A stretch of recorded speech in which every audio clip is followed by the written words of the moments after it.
Assalomu alaykum hurmatli vatandoshlar. Bugun mana 2025-yil 15-aprel, 11-aprel kechasida malinamni bugungi holati. 2024-yil 16-martda 100 tup malina ekkandim, Karamelka nomli. Juda ham mamnun qoldim. Juda ham bir o'zim kutmagan darajada hosil berdi. Va o'zim kutmagan darajada mana ko'ryapsizlar, bir tup malinadan mana nechta ko'chat chiqarib bergan.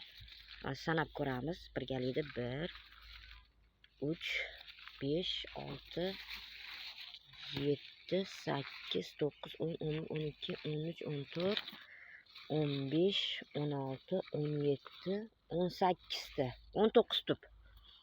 Mana ko'rib turibsizlar. Bir donagina ko'chatimdan shuncha. Bu yoqdagilarni hisoblamasam ham bo'laveradi. Bugungi holat. Etap qo'yib boraman, xudo xolasa ko'rasizlar. 100 tup ko'chatimni shu bu yil o'zida yana 350 ta sotib olgan bo'lsam, 1000 taga chiqardim. Sababi juda ham mamnun qoldim. Mana bu yoqda ham. Boshini 70 mingdan sotdim. 70 mingdan 150 minggacha sotdim malinani.